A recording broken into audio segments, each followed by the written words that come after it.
sirba Sa'ad Awwal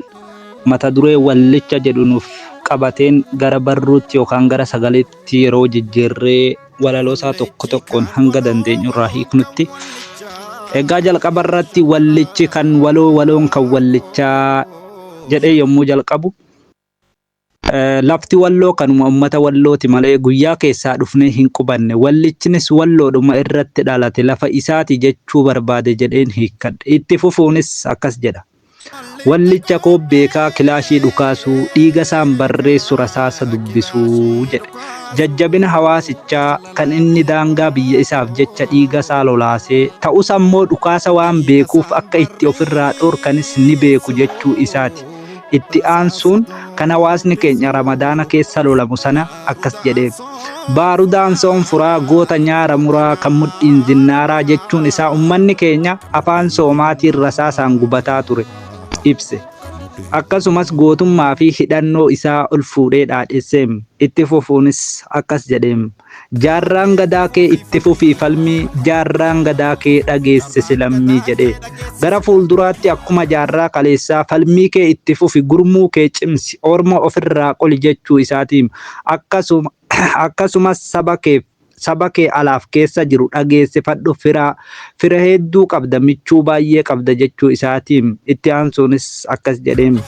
jaarraan gadaa kee yoom laayyootti as geenyee, jaarraan gadaa kee boqannee sin teenyee jedhaam. Kana jechuunis laaftuutti osoo hin taane kuma itti gabbarree dhiiga itti lolaasnee lafee itti cabnee har'a geenye, akkasumas guyyuurraa dhiignaa guyyuurraa lafee cabnaa, gurri keenya sagalee rasaasaa osoo hin dhageenye oollee bullee hin beeknu jechuu isaatiis. Ammas itti fufuun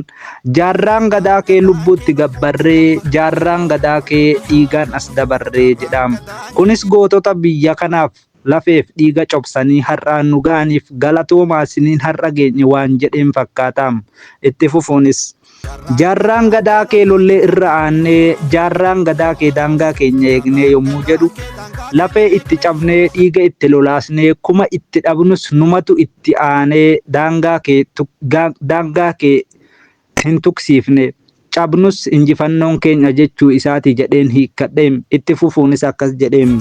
ijoollee jillee koromniisanii waa'ee kilaashii itti himanii, ijoollee caffaa jajjabduu sabaa Oromoon cuftii abdiirraa qabaa, sadan makkannaa oolmaa cirratti hundatti abdataa dhukaasarratti, gootota baatee kan garfaaf waayyuu irraa barata gootummaa biyyuu, gootota dawwee qaban dadhabee dibinyaaf miixaa achi jalqabee qiciicoo gubbaa harxummaa fursee gootota sabaa kan dhugaan faarsee yommuu jedhu jechuun tokkummaa dhaamuun jajjabina ummatichaas gandoota maqaa waamuun lallabee kan duraa caalaatti akka tokkoomaniif affeeree ergaas dabarseefi. Ammas akkas jedhaam irrim goonee galla galmi geessee, irrim goonee galla kunoo lugni dheessee, irrim goonee galla qaalluu kombolchatti, irrim goonee galla baabboof dasee irratti, irrim goonee galla yejjuuf marsaa irratti, irrim goonee galla raayyaa qobboo irratti, irrim goonee galla himanoo filuutti, irrim goonee galla booranaa jamaatti, irrim goonee gallaa, irrim goonee irrim yommuu jedhu akkas jechuun lafa Oromoota walloo alagaan of jalatti qabatte, akkasumas warra fira dhiisee orma fakkaatee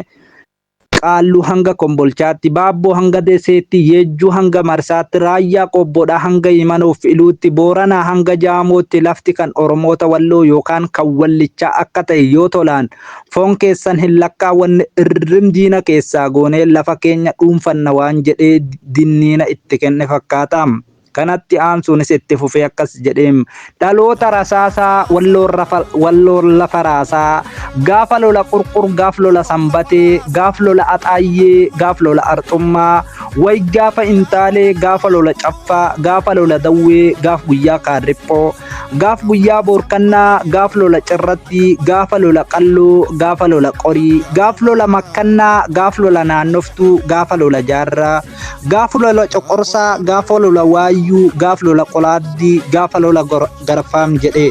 dhumarratti yommuu jedhu nu dhaloota sodaa diinaa hin qabne biyya keenya irratti of kabachiifnee jiraanna, tokkummaan keenya sumna jechuun gama dhumaatti bakka lolli itti taasifaman dawweerraa hanga baatee, jiillee hanga qorii,